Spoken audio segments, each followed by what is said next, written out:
নবী যখন অসুস্থ, জিব্রাইল আসেন, আয়েশা নবীকে সালাম দিয়ে জিজ্ঞেস করেন, ইয়া রাসূলুল্লাহ, আপনি কেমন আছেন? আল্লাহ জানতে চেয়েছেন। সুবহানাল্লাহ। আমার আপনার নবী, রহমতের নবী, তখন বলেন, ভাই জিব্রাইল, আমি কেমন আছি আল্লাহ পাক তো দেখতেছেন।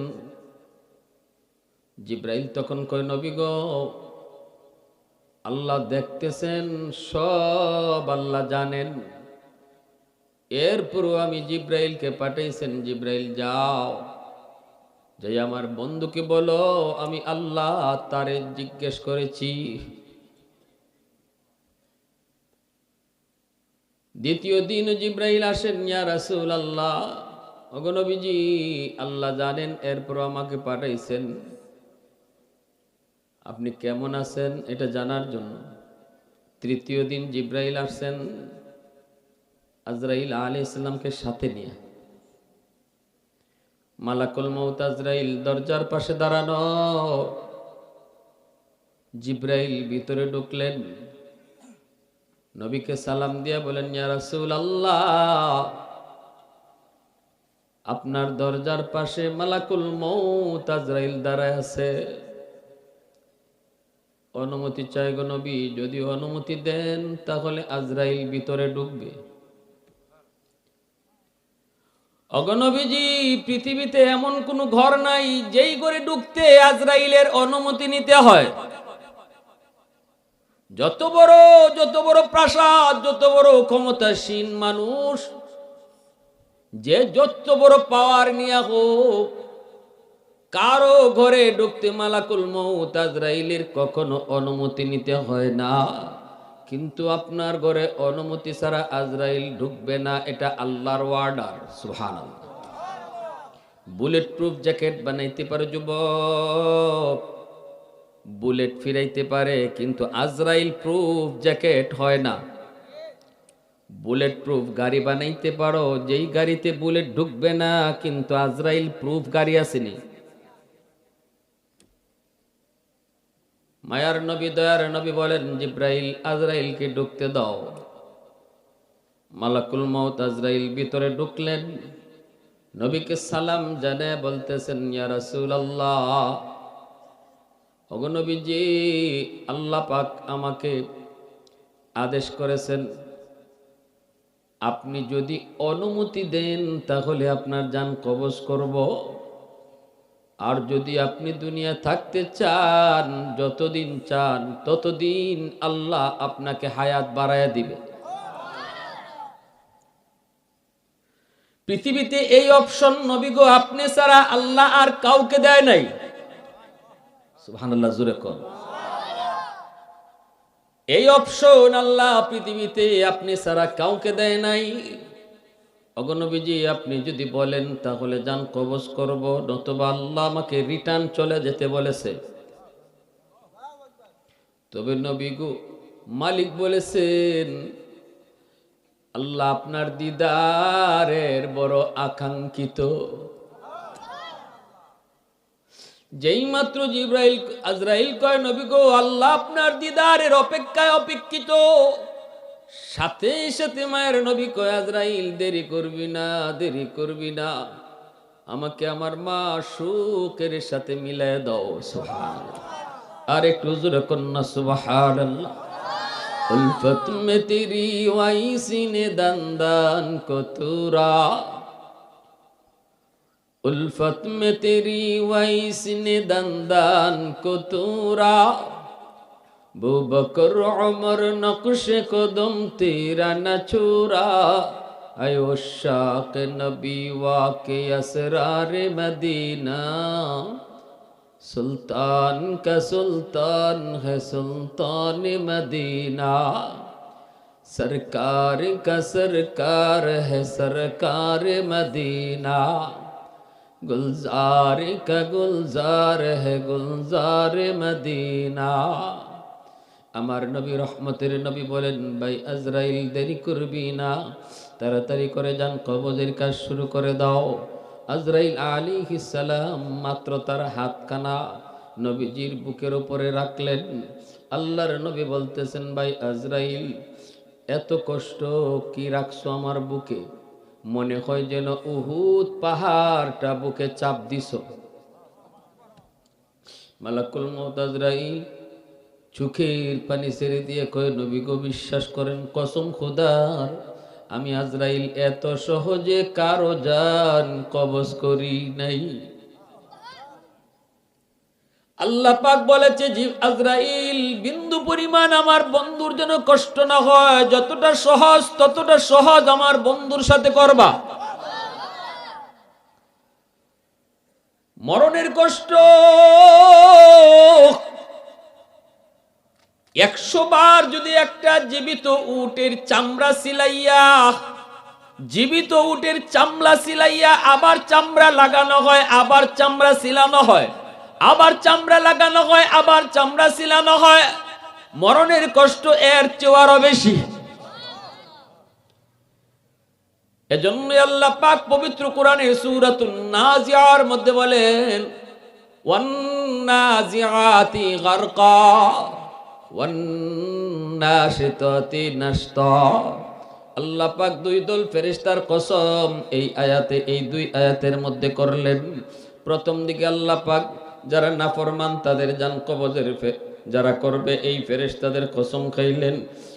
এরপরের আয়াতে যারা নেককার, যারা দিনদার, যারা নামাজি, যারা আল্লাহওয়ালা, যারা হালাল হারাম মানে, তাদের জান কবজের জন্য যেই ফেরেশতারা আসবে তাদের কসম খেয়ে আল্লাহ বলছেন।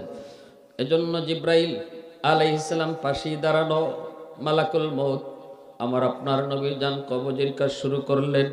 তখনই নবী বলতেছে, ও ভাই আজরাইল, আমাকে এত সহজে জান কবজ তুমি করতেছ, এতেই যদি আমার এত কষ্ট হয়, এত কষ্ট হয়, আমার উম্মতের না জানি মরণের কেমন কষ্ট হবে।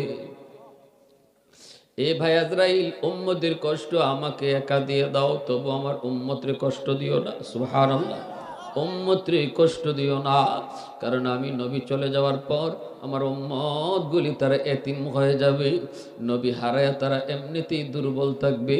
না না আজরাইল, মরণের কষ্ট উম্মতকে দিও না। সাথে সাথে মালাকুল মউত আজরাইল কয়, নবী গো, সুসংবাদ নেন, আপনার উম্মতের ভিতরে যারা নেককার, উম্মতের ভিতরে যারা দিনদার, উম্মতের ভিতরে যারা নামাজি, আল্লাহকে ভয় করবে, তাদের জান কবজ হবে আসানের সাথে, হবে আসানের সাথে। মরণের কষ্ট তারা অনুভব করবে না, অনুভব তাদের হবে না। আর যদি বদ্দিন হয়, আর যদি নাফরমান হয়, আল্লাহর হুকুম যদি না মেনে চলে, হালাল হারাম যদি না বুঝে, তার মরণের কষ্ট হবে খুবই কঠিন, খুবই কঠিন। আল্লাহ পাক রব্বুল আলামিন এই কথাটা এই পবিত্র কোরআনের সূরাতুন নাজিআর মধ্যে বলছেন, একজন নেককার মানুষের মরণ, একজন নেককার আল্লাহওয়ালা মানুষের মরণের সময় মরণের কষ্ট তার অনুভব হবে না, অনুভব হবে না। মরণের সময় তার চোখের সামনে জান্নাতের চিত্র তুলে ধরা হবে। মালাকুল মউত আজরাইল যখন তার জান কবজ করতে আসবে, হাত তারে সাপোর্ট দিতে চাইবে না, পা তারে সাপোর্ট দিতে চাইবে না, জবান তারে সাপোর্ট দিবে না। হাতে কয়, না আমি জান কবজে সাহায্য করব না। পা বলবে, আমি না জান কবজে সাহায্য করব না। হাত বলবে না, মুখে বলবে না। কেন? কয় এই জবান দিয়ে সে জীবনে বহুবার আল্লাহ নামের জিকির করছে। হাত কেন সাপোর্ট করবে না? হাতে কই এই হাত দিয়ে সে আল্লাহর রাস্তায় বহু দান করছে। পা তার সহযোগিতা করবে না। পা বলবে এই পা দিয়া কত আল্লাহর বান্দা মসজিদে গেছে, অতএব আমি পা তোমাকে জান কবজে সাহায্য করব না। সুবহানাল্লাহ জোরে বলে। তখনই ফেরেশতা মালাকুল মউত আজরাইল কইব, আল্লাহ কেমনে জান কবজ করব? তার কোনো অঙ্গই তো আমাকে সাহায্য করে না। আল্লাহ পাক তখন বলবে, আমি আল্লাহর ইসমে আজমের নাম, আমি আল্লাহর ইসমে আজমের নাম আমার পাগলের চোখের সামনে তুলে ধরো। জান্নাতে যেই বাড়িটা তার জন্য রাখছি, এই বাড়িটা তার হাতে, তার চোখের সামনে তোমার হাতের তালুতে ধরে রাখো। আল্লাহু আকবার।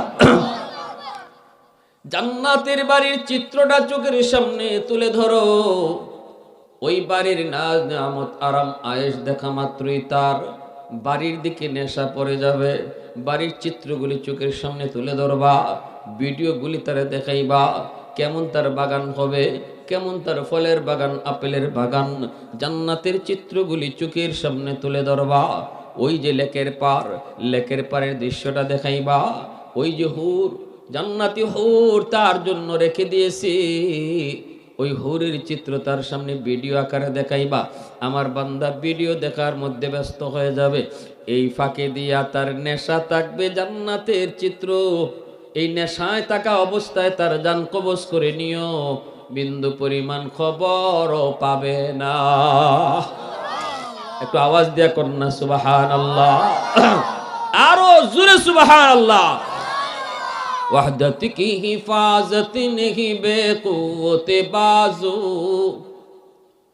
वहदत की हिफाजत नहीं बेक़ुव्वत बाजू, आती नहीं कुछ कमी है अक़्ल खुदा दाद, ऐ मर्द खुदा तुझको क़ुव्वत नहीं हासिल, जा बैठ किसी गार में अल्लाह को कर याद, ये सच है कि बातिल की तरफदार नहीं हम, गद्दार न समझो हमें गद्दार नहीं हम, फूलों की तरह नरम मिजाज अपना है नजर, हम तीर नहीं नेज़ा व तलवार नहीं हम तीर नहीं नेज़ा व तलवार नहीं हम।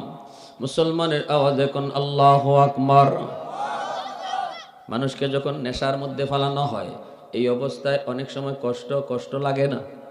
দেখবেন যদি একজন প্রেমিক প্রেমিকার জন্য পাগল হয়, নদীর ওই পারে প্রেমিকা দাঁড়ায় আছে, এই পারে তার আশিক, ওই পারে তার মাশুক, আশিক মাশুকের কাছে যাবে, কিন্তু একটা নদী পার হতে হয়, নৌকা নেই, কোনো খেয়া নাই, শীতের রাত, কনকনে শীতের রাত, নদীটা পার হবে কেমন করে? সাঁতরায়া পার হওয়া লাগবে। কিন্তু তার নেশা হলো নদীর পারে তার মাশুক বসা, নদীর পারে তার প্রেমিকা বসা, তার কাছে যাওয়ার জন্য সে সাঁতার দিয়ে দেয়। এত প্রচন্ড ঠান্ডা, এই ঠান্ডা পানিতে সাঁতরায়া চললো, ঠান্ডা কিন্তু টিকে আছে, গায়ে লাগে না, কারণ তার টার্গেট হলো নদীর পারে প্রেমিকা। ওই যে টার্গেটের কারণে ঠান্ডা লাগে না, মরণের কষ্ট টিকে আছে রে যুবক। জান্নাতের চিত্র দেখায় আল্লাহ তার এত পাগল বানায় রাখবো, মরণের কষ্ট তার অনুভব হবে না। আর যেই মানুষটা জান্নাতি হবে না, বেনামাজি হওয়ার কারণে, মদখোর গাঞ্জাখোর ইয়াবাখোর হওয়ার কারণে, মার সাথে বাবার সাথে বেয়াদবি করার কারণে যার জান কবজটা হবে বড় কষ্টের, তার সামনে তো বড় কষ্ট, মরণের পুরাপুরি কষ্টটা সে অনুভব করবে। এজন্যই চোখগুলা ঘোরাবে, চোখগুলা বড় বড় করবে। কে আসছে তার ঘরে? অদ্ভুত আকৃতির ফেরেশতা, তাদেরকে কোনোদিন দেখে নাই, দেখতেই সে ভয় পেয়ে যাবে। বড় বড় চোখ, আমি নিজেও দেখেছি কিছু মানুষ মরণের আগে চোখগুলা বেশি বেশি ঘোরায়, আবার দেখবেন যেন বোঝা যায় কারে যেন দেখতেছে, কারণ স্বাভাবিক করতেই আল্লাহ পাক, নবীজি বলেন মরণের আগ মুহূর্তে আল্লাহ পাক চোখের সামনের কুদরতি পর্দা আল্লাহ সরায়া দেয়, দুনিয়াও দেখে আখেরাতও দেখে। আমরা এখন শুধু দুনিয়া দেখতেছি, আখেরাত দেখি না, কারণ আমাদের চোখের সামনে আল্লাহ একটা কুদরতি পর্দা রাখছে। এই পর্দার কারণে আমরা মানুষ দেখি, ফেরেশতা দেখি না। ফেরেশতা এখানে থাকলেও আমরা দেখব না, কারণ আমাদের চোখের সামনে পর্দা। মরণের আগে আল্লাহ ওই পর্দাটা সরায়া দেয়, তখন মানুষও দেখে, ফেরেশতাও দেখে। পাশে কে বসা তারেও দেখে, কোন ফেরেশতা জান নিতে আইছে তাদেরকেও দেখে। এজন্য ফেরেশতা যদি নাফরমান বেনামাজি, তার জান নেওয়ার জন্য যে অদ্ভুত আকৃতির ফেরেশতা আসে, যাদেরকে দেখলেই কার কলিজায় পানি থাকে না, এই ফেরেশতা দেখলে পরে সে ভয় পায়। ভয় পায়, কঠিন ভয় পায়, লুকাইতে চেষ্টা করে, কিন্তু না, উপায় নেই, বাঁচার উপায় নেই, মরণের পুরাপুরি কষ্ট সে অনুভব করে। এজন্যই আল্লাহ পাক বলে ওয়ান্নাজিআতি গারকা, জানুনি আমি ওই ফেরেশতাদের কসম খেয়ে বলতেছি যারা নাজউন করে তোমার জানটা কেড়ে নিয়ে যাবে। নাজউন শব্দের অর্থ হলো ছিঁড়ে ফেলা। নাজউন শব্দের অর্থ হলো ছিঁড়ে ফেলা। কাকে বলে ছিঁড়ে ফেলা? তাফসীরের কিতাবের ভিতরে লিখছেন শালুক কুড়ায় যারা, শালুক যারা কুড়ায় এরা শালুকের পাতা দেইকা টার্গেট নেই কোথায় শালুকটা হইতে পারে, পানিতে নামে শালুকের পাতা দইরা দইরা ডুব দেয়, ডুব দিয়া শালুকের যে লত আছে এই লত দইরা দইরা দইরা দইরা পানির নিচে যায়, যাইয়া ওই মাটিতে যায়, মাটির কাছে গিয়ে গোড়াটা পায়, এই গোড়ার নিচে গিয়ে আঙ্গুলটা মাটিতে ঢুকায়, ঢুকাইয়া শালুকটারে উপরে উঠায়, শালুকটা হাতে নিয়া এরপরে শালুকের সাথে যে ডেটাগুলি ছিল সবগুলি ডেটা এইভাবে মোচড় দিয়ে ছিঁড়ে ফেলে, এইভাবে মোচড় দিয়ে ছিঁড়ে ফেলে। আল্লাহ পাকের কথাটা বুঝাইতেছি, আল্লাহ কিন্তু এর সাথেই মিসাল দিছেন, আল্লাহ এই জিনিসটার সাথেই মিসাল দিছেন, এইভাবে ছিঁড়ে ফেলে, চিরা মাত্রই ডেটাগুলি ছেড়ে দেয়, শালুকটা তার টার্গেট, শালুকটা হাতে চলে আসলো, ডেটাগুলি ছেড়ে দিল। এইবার দেখা যায় কি উপরে এতগুলি পাতা এতদিন পর্যন্ত একসাথে জড়ানো ছিল, লাগানো ছিল, কিন্তু নিচে ডাটা ছিঁড়ে দেওয়ার পর একটা পাতাও আর জায়গায় নাই, সবগুলা আলোক আলোক ছড়ায় যায়। আল্লাহ পাক বলেন ও বান্দা শোনো, জান কবজের ফেরেশতারা যখন তোমার জানটাকে এইভাবেই মোচড় দিয়ে ছিঁড়ে ফেলবে তখনই তোমার বডির অঙ্গগুলি একটা আরেকটার সাথে এতদিন যেই জানের কারণে লাগা ছিল এই অঙ্গগুলি একটা আরেকটার সাথে সম্পর্ক ছিন্ন হয়ে যায়। এজন্য নাক জায়গায় থাকে না, কান জায়গায় থাকে না, কান বাঁকা হয়ে যায়, নাক বাঁকা হয়ে যায়, মুখ তেরা হয়ে যায়, কারণ একটা লতের সাথে লাগানো ছিল, সেটা হলো রূহ। রূহটার সাথে লাগানো থাকার কারণে সব বডির অঙ্গগুলি একমতো জায়গায় ছিল। যেই মাত্র রূহটাকে ছিঁড়ে ফেলে অঙ্গগুলি সব আলোক হয়ে যায়, কারো পায়খানার রাস্তা দিয়ে পায়খানা বের হয়ে যায়, কারো প্রস্রাবের রাস্তা দিয়ে প্রস্রাব বের হয়ে যায়। এ দুনিয়ার মানুষ কেউ দেখে না, কেউ জানে না, কেউ বুঝে না, ওই অবস্থায় ওই মানুষটার কি পরিমাণ কষ্ট হয় কেউ জানে না, কেউ বুঝে না। বাইরে আমি একটা খবর পেয়েছিলাম, আমার একজন সভাপতি মসজিদের, ইনি কয় হুজুর আমি একজন পুলিশ অফিসারের একটা মরণ দেখছি। আমরা জানতাম সে আমাদের এলাকার একজন পুলিশ অফিসার, সে খুব অন্যায় কাজ করত, ঘুষ খাইতো খুব বেশি। মরণের সময় দেখলাম 3 মাস যাবৎ বিছানায় পড়ে আছে, বিছানায় পড়ে আছে, বিছানায় পায়খানা পায়খানা করে, বিছানায় তারে সব করাইতে হয়। কিন্তু যেদিন মারা যাবে ওই সময় ইনি কয় আমি নিজে কাছে ছিলাম, হঠাৎ করে দেখা যায় চোখ মুখ উল্টাইতেছে, সবাই বুঝতেছে এখন মারা যাবে, সাকরাত শুরু হয়ে গেছে, কিন্তু হাত পাগুলি নাড়াইতে চেষ্টা করে নাড়াইতে পারে না, পারে না। আমরাও বুঝতেছি সে খুব চেষ্টা করতেছে, লড়তো, চেষ্টা করতেছে নড়তো, কিন্তু নড়তে পারে না। কারণ কি? আল্লাহর নবী কয় অদৃশ্য ফেরেশতারা হাত পাগুলি জোর করে ধরে রাখে, হাত পাগুলি ফেরেশতারা ধরে রাখে, এজন্য নড়তে পারে না, নড়তে পারে না, নড়তে পারে না। কিন্তু সভাপতি সাহেব বলে হুজুর একটু পরে দেখলাম কি হঠাৎ করে ঘুম থেকে উঠে গেল, লাফ দিয়ে উঠে গেল, ওইটা আবার পালং থেকে ফাল দিয়া ঘরের চাল ধরে আটকে রইল। যেই মানুষটা 3 মাস যাবৎ বিছানা থেকে উঠতে পারে না, প্যারালাইসিস রোগী, মরণের আগে দেখলাম লাফ দিয়া ঘরের চাল ধরে এইভাবে লটকা থাকলো। তারপরে আমরা ধইরা তারে নামাইলাম, বিছানায় শুয়াইছি, জিব্বাটা বের হইয়া বুক পর্যন্ত চলে আসছে, নাউজুবিল্লাহ। এজন্য বলি ভাই মনে রাখবা, মনে রাখবা মরণের কষ্ট কেউ দেখে না, কেউ দেখে না, যার মরণ সেই শুধু টের পায়। কবরের আযাবটাও কেউ বুঝে না, যে কবরে ঢুকছে সে কবরের আযাব টের পায়। কবরের উপরে দাঁড়ায় থাকলেও টের পাওয়া যায় না, টের পাওয়া যায় না। স্বপ্নের জগতে একজন 2 ভাই একই বিছানায় ঘুমায় রইছে, একজনের স্বপ্ন দেখতেছে রাজার মেয়ে বিয়ে কইরা বাসরঘর করে, আর একজনের স্বপ্ন দেখতেছে ফাঁসির কাস্টে ঝুলতেছে। বলুন তো 2 জনের অবস্থাটা এক না ভিন্ন? একজনে গাম বাড়িতেছে স্বপ্নে, আর একজনের স্বপ্নে আরাম করতেছে বাসরঘরে। অবস্থাটা কি? একজনের ঘাম বের হচ্ছে, স্বপ্নে দেখতেছে তার গলায় ফাঁসি ঝুলতেছে, এজন্য তার শরীর থেকে ঘাম বের হইতেছে, আরেকজনে আরাম করতেছে। এই দুইজন যে কি অবস্থায় আছে, আমি আপনি পাশে দাঁড়ায় আছি, বিন্দু পরিমাণও টের পাই না। কবরের জগৎটা এমন এমন, মাঝে মাঝে গরু ছাগল কবরের পাশ থেকে দৌড় দেয়, হাইওয়ানগুলি মাঝে মাঝে কবরের সেই আওয়াজ তারা টের পায়। আল্লাহ কবরের আযাব মানুষকে দেখায় না রে যুবক, কারণ মানুষকে যদি আল্লাহ কবরের আযাব দেখাইতো, কেউ কবরের পাশ দিয়ে যাইতো না। মা মরলে পরে মাকে নিয়ে কবরে সাহস করে আসতো না, সবাই ভয় পাইতো। কবরের আযাব যদি আল্লাহ দেখাইতো, যেই কবরে রাখা হইতেছে ওই কবরে আগুন, নাফরমান যখন তারে কবরে নিয়ে যাওয়া হয়, আল্লাহর নবী বলছিলেন, আয়েশা, মানুষের সবচেয়ে অসহায় সময়টা কোনটা একটু জানোনি? আম্মা জান কয়, নবী গো আপনি কোন?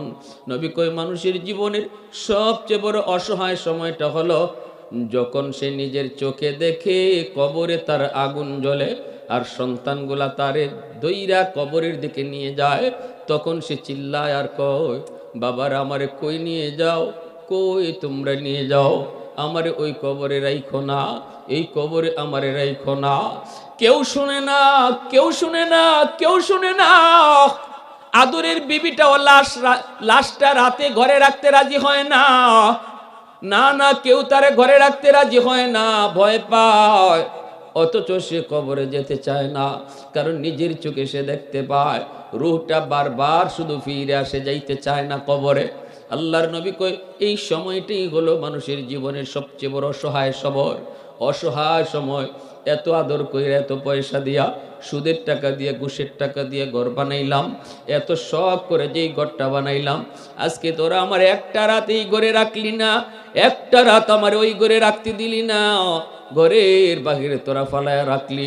আমি দেখতেছি আমার কবরে আগুন জ্বলছে রে বাবা, এই কবরে তোরা আমারে নিস না। এজন্য আল্লাহ নবী, রহমতের নবী কয়, আল কবরু রাউযাতুম মিন রিয়াদিল জান্নাহ আও হুফরাতুম মিন হুফারিন নার। কবর হয়তো কারো জন্য জান্নাতের বাগান, নয় কারো জন্য জাহান্নামের কুণ্ড। বাইরে এজন্য বলি আমি আমার কবর কেমন বানাবো, জান্নাতের বাগান না জাহান্নামের কুণ্ড, এটা নির্ভর করবে আমার দুনিয়ার আমলের উপর।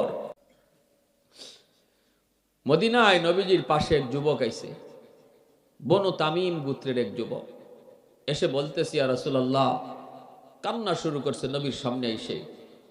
নবী বলতেছে, যুবক কাঁদো কেন? কয়, নবী গো কান্দি, আমার মা আমার বাবা আজকে কবরে,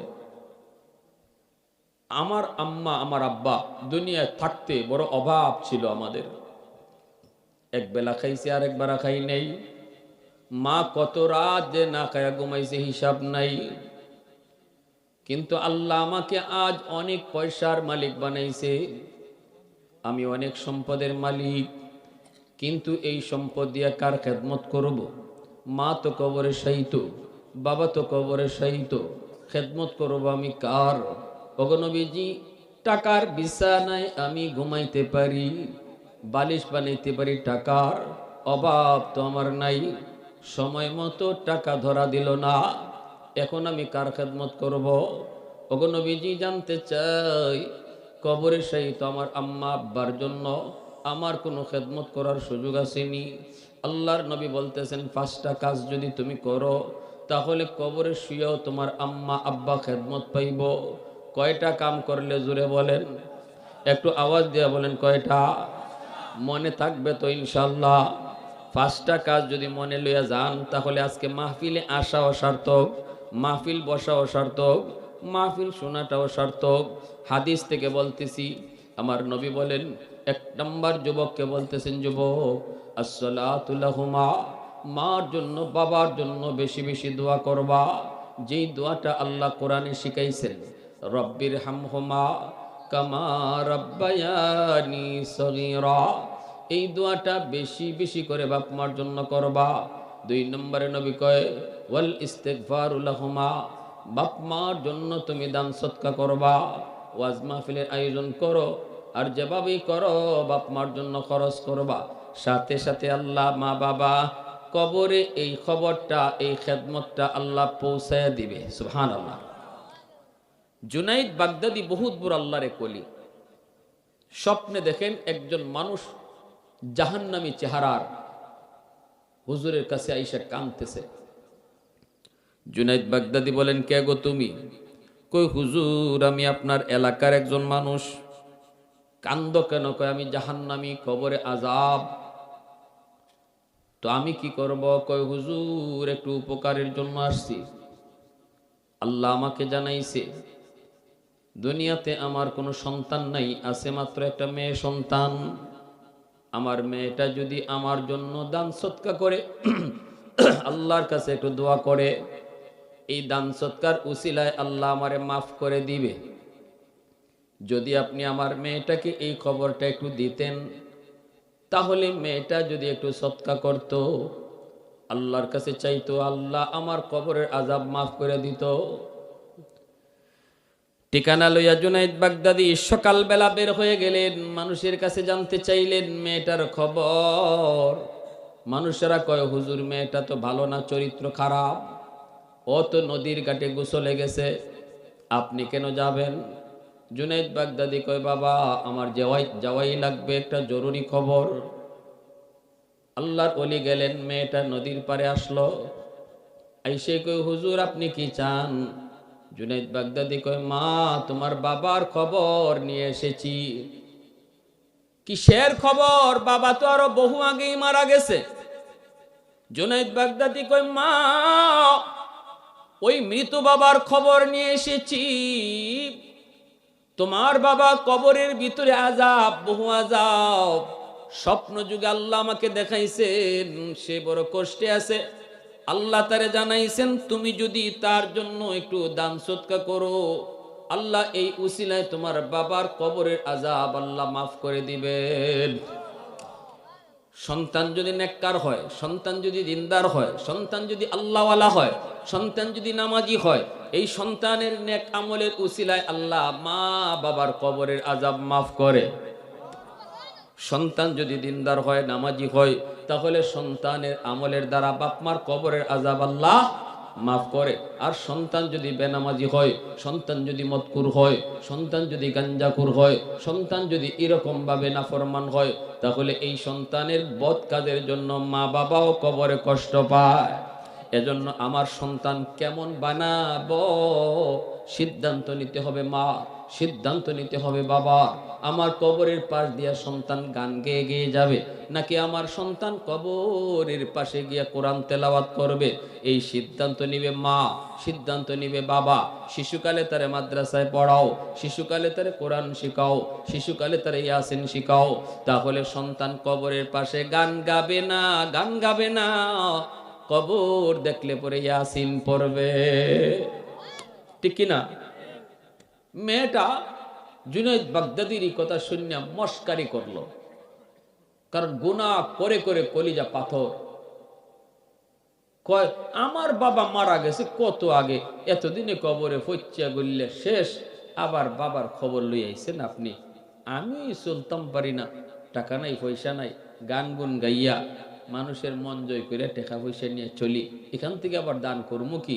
এই কইয়া হাতের মধ্যে একটু পানি লইয়া জুনাইদ বাগদাদির দিকে ঢিল মারছে। কয়, নাও এইটুকু পানি আমার বাপের জন্য সৎকা করলাম। নাউজুবিল্লাহ জোরে কোন। আমার ভাইয়েরা, বন্ধুরা, যুবক, আল্লাহর ওলি জুনাইদ বাগদাদি বড় কষ্ট পেলেন, মনের ভিতরে বড় যন্ত্রণা, বড় কষ্ট। আল্লাহ, যেই সন্তানের জন্য মা এত কষ্ট করে, বাবা এত কষ্ট করে, এই সন্তান বুঝি আজকে বাবার কষ্টের সংবাদ পেয়ে এরকম মস্কারি করলো। কত বাবা এমন, কত মা এমন, সন্তান অসুস্থ হলে পরে মাতার পাশে বৈশা কয়, মালিক আমার সন্তানকে তুমি সুস্থ করে দাও, বিনিময়ে আমার হায়াত তুমি নিয়ে যাও।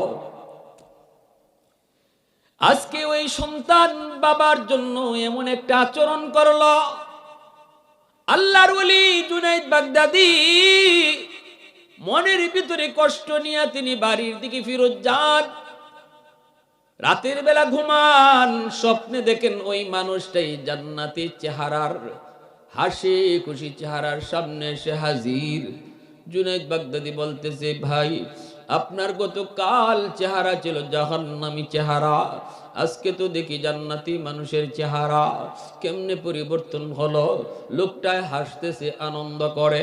হুজুরকে শুকরিয়া জানাইবার জন্য কই, হুজুর আমি আপনার শুকরিয়া জানাইতে এসেছি, আমি আপনার শুকরিয়া জানাইতে এসেছি। জুনাইদ বাগদাদি কই, কিসের শুকরিয়া? তোমার মেয়েটা তো তোমার খবর দেওয়ার পর কোনো মূল্য দিল না, সে তো আরো মস্কারি করলো। কেমন করে তোমার এরকম সুসংবাদ হলো? পরিবর্তন তোমার কেমনে হলো? সাথে সাথে লোকটাই কয়, হুজুর আপনি যখন আমার মেয়েটাকে এই সংবাদ দিয়েছেন, মেয়েটা এক মুঠ পানি আপনার দিকে ছিটায়া মারছে, পানিটা কিন্তু আপনার জামায় পড়ে নাই, পানিটা পড়ছে মাটিতে। যেই মাটিতে পানিটা পড়ছিল এই জায়গায় একটা পোকা দীর্ঘদিন যাবৎ পানির তৃষ্ণায় ছটফট ছটফট করে। ওই পোকার মুখে যায় যখন পানিটা পড়লো, পানিটা খাইয়া পোকার জীবন রক্ষা হলো। পোকাটায় দোয়া করে, আল্লাহ যার ওসিলায় পানি পাইয়া জান বাঁচলো, আল্লাহ তুমি তারে মাফ করো। হুজুর ওই পোকাটার দোয়ার উসিলায় আল্লাহ আমারে মাফ করে দিছে। এজন্যই মায়ার নবী, দয়ার নবী ওই বনু তামিম গোত্রের যুবককে সামনে রেখে এত লম্বা একটা ওয়াজ করলেন। নবী বলতেছেন, যুবক মার কথা বাবার কথা বলে আমি নবীর আর কাঁদেও না। আমি নবী জন্মের আগে বাবা হারাইছি, বুঝ হওয়ার পরপরই মা হারাইছি। আব্বু ডাকের ভিতরে কত মজা আমি নবী তা জানি না। যাও বাবার নামে দান করো, মার নামে সদকা করো, আল্লাহ বাপ মার কবরে তোমার খেদমত পাঠায়া দিবে। 3 নম্বরে নবী বলেন, ইনফাজু আহদিহিমা মিন বাদিহিমা। মা বাবার কাছে মানুষের যদি কোনো পাওনা থাকে, পাওনা তুমি পরিশোধ করে নিও। বাবার কাছে যদি কারো কোনো পাওনা থাকে, পাওনা পরিশোধ কইরো। কারো হক যদি বাবা নষ্ট করে তাকে হক ফিরিয়ে দিও। মনে করো তোমার বাবা তোমার ফুফুদের হক দেয় নাই, তোমার বোনদের হক দেয় নাই, তোমার সব জমি জমা লেখা দেয়া দিছে, প্রতিবেশীর কোনো জায়গা বাবা দখল করে নিছে। আল্লাহর নবী রহমতের নবী বলেন, যুবক বাবার কবরের আযাব যদি তুমি নিবাইতে চাও রে, তাহলে দ্রুত মানুষের হকটা ফিরাইয়া দাও। বোনের হক বোনকে দিয়ে দাও, ফুফুদের হক ফুফুদেরকে ফিরাইয়া দাও, প্রতিবেশীর হক প্রতিবেশীকে ফিরাইয়া দাও। যদি তুমি এই হক ফিরাইয়া না দাও, বাবার নামে তুমি 10টা 20টা গরু জবাই কইরা যদি জিয়াফত করো, এলাকার সব মানুষকে যদি তুমি গরু খাওয়াইয়া দাওয়াত দাও, তবুও কিন্তু বাবার কবরের আগুন নিববে না। মানুষের হক এত বড় সঙ্গীন, এত বড় খতরনাক। কারো হক নষ্ট কইরা কেউ যদি কবরে যায়, নামাজ রোজা লইয়াও সে জান্নাত পাবে না। কারণ মানুষের মামলা, হকুল ইবাদের মামলা আল্লাহর আদালতে বড় সঙ্গীন হবে, বড় খতরনাক হবে। ভাই ভাইয়ের বিরুদ্ধে মামলা দিছে, ভাই বাইরে ঠকাইছে, ভাই বোনরে ঠকাইছে, আসেনি না নাই? হ্যাঁ, বাপের সম্পদ ভাইয়ে সব দখল করে নিছে, বোনরে দেয় না। মনে হয় আপনাদের সাতপুরে নাই মতলবে? হ্যাঁ, আরো কি কয় শুনবেন? কয় যত মহিলারা বাপের বাড়ির সম্পদ নিছে, বাপের কবর ফেটে গেছি গা। নাউজুবিল্লাহ। ওই বোনরে ডর দেখায়, বাপের সম্পদ নিলে বাপের কবর ফাইটে যায়। কত বড় ডাকাই এ, ডাকাইত না? কত বড় ডাকাই। আবার কয় কি, কয় সব সম্পদ যদি তুই লইয়া যাও, মাঝে মাঝে তুই বেড়াইতে আইবি না? যত মহিলাই স্বামীর বাড়িতে যতই যাক, বাপের বাড়ির মায়া কোনোদিন ভুলতে পারে। বুড়া হইল বাপের বাড়ির মায়া তাকে, ঠিক না? হ্যাঁ, আমার আম্মা নাই, শাশুড়ি আছে। আমার শাশুড়ি তো বুড়া, কিন্তু ওরে আল্লাহ এখনো বাপের বাড়ি যাই, মুখ খবর পাইলে তাই জোয়ান হয়ে যান। বুঝাতে এত খুশি, মনের মাঝে এত আনন্দ।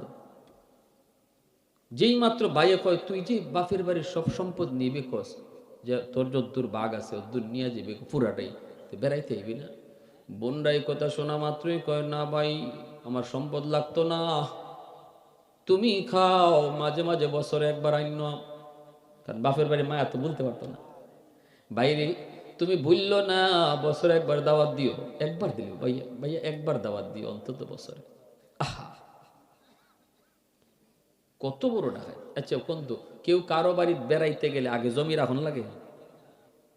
আচ্ছা বাই যে বোনের বাড়িতে মাঝে মাঝে বেড়াইতে যায়, এই বইনের বাড়িতে হে কয়েকের জমি রাখছে?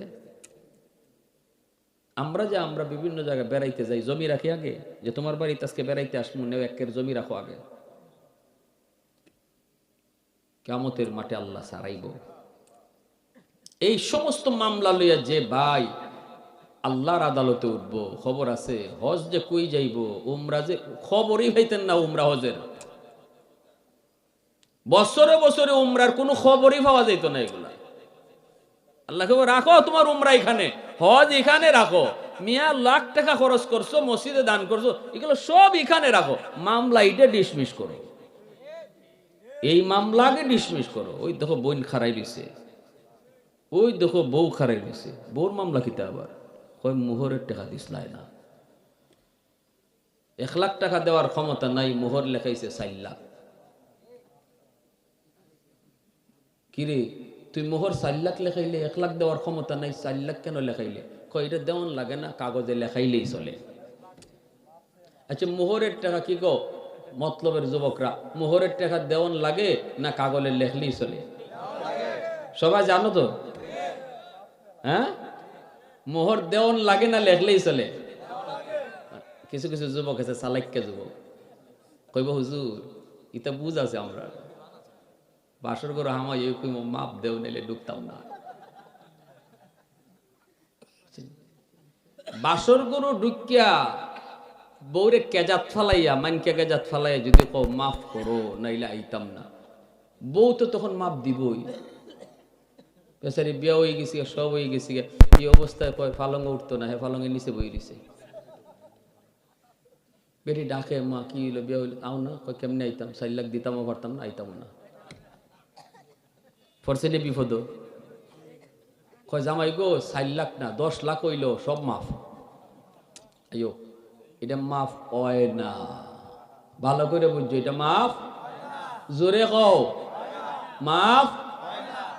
এটা কি জাত মাফ কইতাম নি, আমারে ডাকাইতে ধরছিল সিলেট, আমার এলাকার পাশেই, মোটরসাইকেলে গেছি, আবার মোটরসাইকেলে আসতে আমার গাড়ি যায় না, হাওরের মাঝখানে 3 জন মেহমানে আটকাইছে, 3 জনের হাতে এত লম্বা লম্বা রান্দা, বুঝছেন নি? মোটরসাইকেলের ড্রাইভার একটা লাথি মারছে, হে ভাগছে, আমি একা, মুখোশ পরা, কয় হুজুর আমরা আপনারে ভালো করে চিনি, আপনার কাছে টাকা আছে, 3টা মাহফিল করে আইছেন, ওই এই খবরও জানে।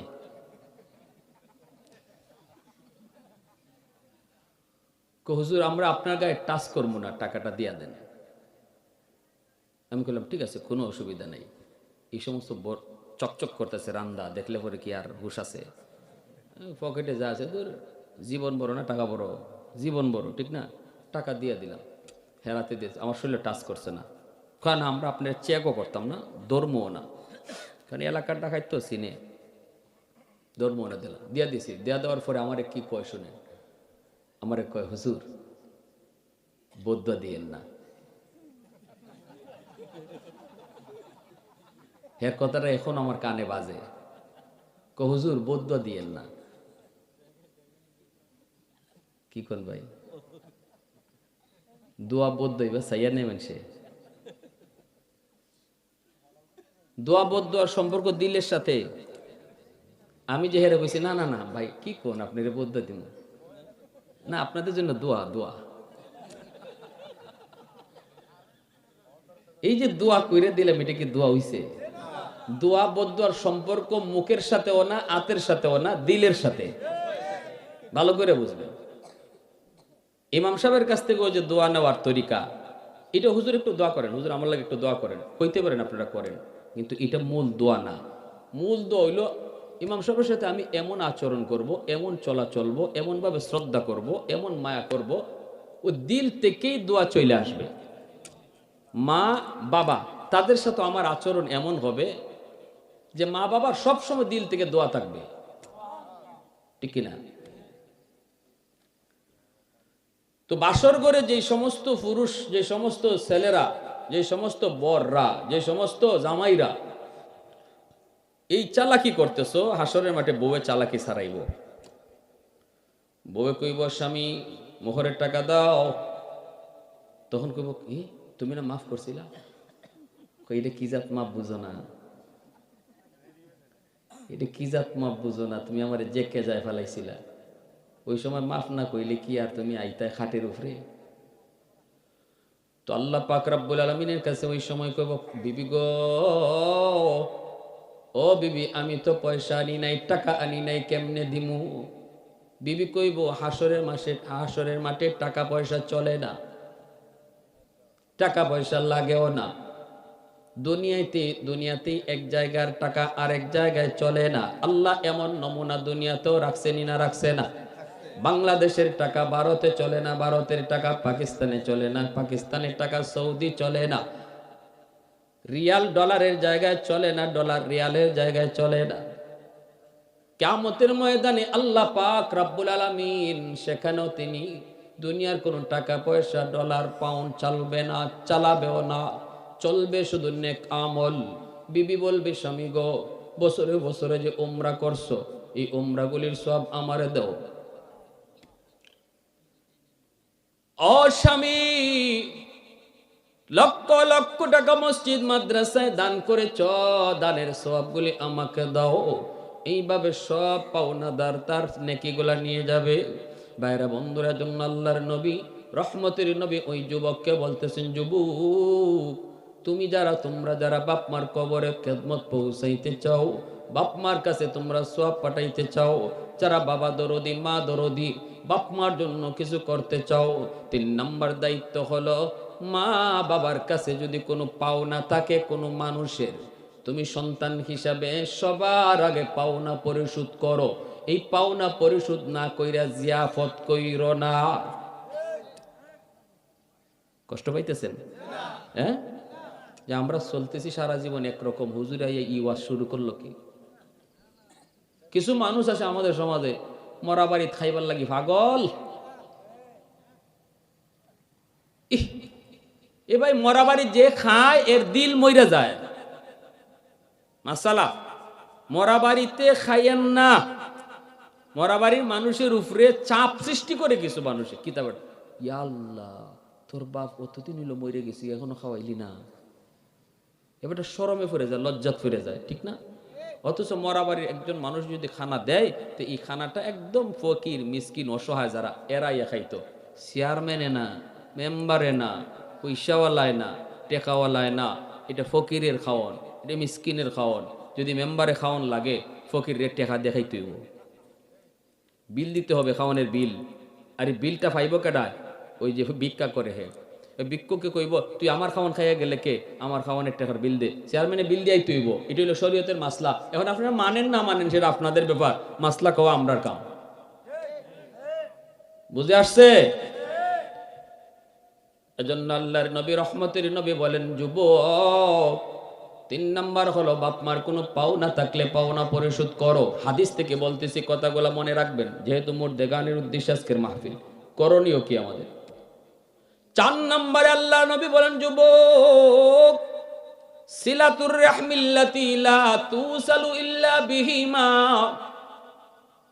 মা বাবার যারা আত্মীয় স্বজন, তাদের খোঁজ খবর তুমি রাখো। মা দুনিয়াতে নাই, কিন্তু মার রক্তের মানুষ কারা কারা আছে খবর নেও। মার রক্তের মানুষ হলো মামা, মার রক্তের মানুষ হলো খালা, মার রক্তের মানুষ হলো নানা, মার রক্তের মানুষ হলো নানি। এই নানা নানির খবর তুমি রাখো, তাদের সাথে যোগাযোগ রাখো। মামার খবর নেও, মামির খবর নেও, খালার খবর নেও, খালাতো ভাই বোনের খবর নেও, কারণ এরা হলো তোমার মায়ের রক্তের মানুষ। নবীজি বলেন, উম্মতের দল শোনো, খালাকে যদি একটা ছেলে ফোন দিয়ে কয় খালা তুমি কেমন আছো, আল্লাহর নবীর ভাষায় যেন তার কবরে মাকে ফোন লাগাইল। বাবা দুনিয়াতে নাই, কিন্তু বাবার রক্তের মানুষ আছে। চাচা ফুফু, চাচা তো ভাই বোন, ফুফা তো ভাই বোন, দাদা দাদি। যদি কোনো সন্তান দাদাকে ফোন দিয়া কয় দাদা তুমি কেমন আছো, আল্লাহর নবী কয় যেন বাবার কবরে সে ফোন লাগায় দিছে।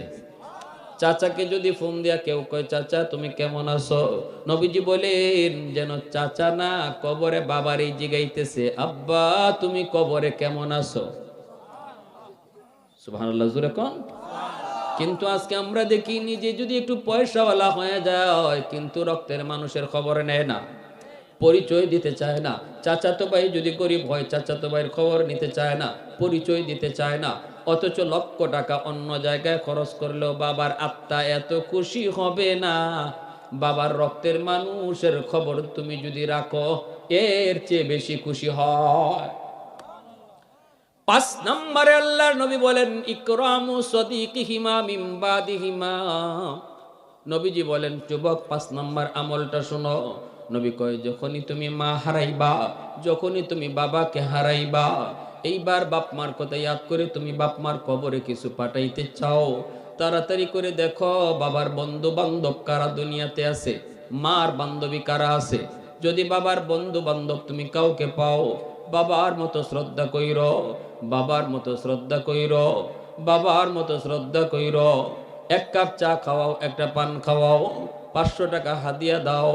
চাচা আজ আব্বা নাই, আপনাকেও দেখি না, আব্বার সাথে কত আপনারে দেখতাম, আসেন একটা চা খায়া যান। আব্বা থাকলে তো আপনি একটা চা খায়া যাইতেন। এই বইলা বাবার একজন বন্ধুকে তুমি ঘরে আইনা যে একটা চা খাওয়াইছো, আমার রসুল কয় যেন কবরে বাবার এই চা খাওয়াইয়া দিছো। রহমতের নবী, মায়ার নবী খানা খাইতে বসছেন। আম্মা জান আয়েশা সিদ্দিকা রাদিয়াল্লাহু তাআলা আনহা খানচা ভরা রুটি, নবীজি খানা খান না, চোখ দিয়া দরদর করে পানি পড়ে। আম্মা জান জিজ্ঞেস করি ইয়া রাসূলুল্লাহ কেন কান্দেন গো নবী? নবী তখন বলতেছেন আয়েশা তোমরা তো আমার সুখের দিনের বিবি, কিন্তু আমার দুঃখের দিনের বিবি ছিল খাদিজা। আমার খাদিজার সামনে আমি নবী কোনোদিন এতগুলা রুটি নিয়ে খানা খাইতে পারি নাই রে। একটা রুটি নিয়ে খানা খাইতেও কষ্ট হয়েছে। আমার যেই খাদিজা ছিল মক্কার সবচেয়ে ধনী, মক্কার মানুষ যার দানে চলতো, সেই খাদিজা আমার কাছে বিয়ে পাওয়ার পর, মুসলমান হওয়ার পর সব সম্পদ আল্লাহর রাস্তায় দান করে দিছে। আমি আমার খাদিজাকে নিয়ে এইভাবে রুটি নিয়ে কোনোদিন খানা খাইতে পারি নাই। এজন্য এই খানা দেখে আমার খানা পেটে যায় না, চোখ থেকে দর দর করে পানি পড়ে। আম্মা জান খাদিজাতুল কুবরা রাদিয়াল্লাহু তাআলা আনহা কি পরিমাণ অবদান ছিল। নবীজি বলেন আয়েশা তুমি যাও আমার খাদিজার একটা রুটি দিয়ে আসো, একটা রুটি দিয়ে আসো। আম্মা জান কই ইয়া রাসূলুল্লাহ খাদিজা তো কবরে শায়িত, রুটি খাওয়াইমু কেমনে? নবী কয় খাদিজা কবরে শায়িত তো জানি, খাদিজার একজন বান্ধবী আছে নাফিসা, এই নাফিসারে যদি একটা রুটি তুমি খাওয়াও তাহলেই খাদিজাকে রুটি খাওয়ানো হবে। এতে করেই নবী বুঝাই দিলেন মা দুনিয়ায় না থাকলে মা যেই মহিলাদের সাথে চলতো তাদেরকে শ্রদ্ধা কইরো, মার মতো শ্রদ্ধা কইরো, তাদেরকে কাপড় চোপড় দিও, তাদেরকে সাহায্য সহযোগিতা কইরো, তাহলে এই খবরটা আল্লাহ মার কবরে পৌঁছায় দিবে। বাবা দুনিয়ায় নাই, কিন্তু বাবা যাদের সাথে চলতো তাদের সাহায্য সহযোগিতা কইরো, বাবার কবরে আল্লাহ এগুলা পৌঁছায় দিব। সুবহানাল্লাহ আওয়াজ দিয়া কোন। কয়টা আমল পাইলাম? কয়টা? 1 নম্বর দোয়া রব্বির হামহুমা কামা রাব্বায়ানি সগীরা। আজকে যে মুর্দেগানের উদ্দেশ্যে দোয়া, তাদের জন্য দোয়া করা, নামাজের বাইরে এই দোয়া। 2 নম্বর নবী কয় সাহায্য সহযোগিতা করতে হয়। মসজিদ মাদ্রাসা ওয়াজ মাহফিল তাদের রুহের মাগফিরাতের জন্য আয়োজন করলে এই সওয়াবটা আল্লাহ তাদের কবরের সাথে সাথে পৌঁছে দেয়। 3 নম্বরে নবী কইছে এরপরে তাদের ফাওনা দাওনা চিনি দেখো, এই ফাওনা দাওনাগুলা পরিশোধ করো, অথবা তাদের দ্বারা কারো হক নষ্ট হয়েছিল এটা তুমি সন্তান যদি জানো তাড়াতাড়ি হক ফিরিয়ে দাও, কারণ তুমি সন্তানের মায়ায় এই বাবাই ভুলটা করে গেছে যে সে তো আর এই সম্পদ দিয়ে কবরে গেছে না, তুমি সন্তানরই দিয়া গেছে আরেকজনের হক মাইরা, এই সম্পদটা তাড়াতাড়ি ফিরাও, নাইলে বাবার কবরের আগুন নিভবে না। যদি বাবার কবরে আগুন নিবাইতে চাও, বাবা যা ভুল করেছে ভুল সংশোধন করে জায়গা ফেরত দাও, টাকা ফেরত দাও। যদি বাবা কাউরে কষ্ট দিয়া তাকে অন্যায়ভাবে, তুমি তার কাছ থেকে মাপ চাও বাবার পক্ষ হইয়া, চাচা আব্বা মনে হয় আপনারে কোনো একদিন একটু কষ্ট দিছিল বা একটু বেজ্জত করছিল, মনে আপনার রইছে, চাচা আব্বার তরফ থেকে মাফ চাই, এই কথাটা কইয়া লোকটারে খুশি করো, তাহলেই আল্লাহ পাক কবরের আগুন নিবাইয়া দেবে।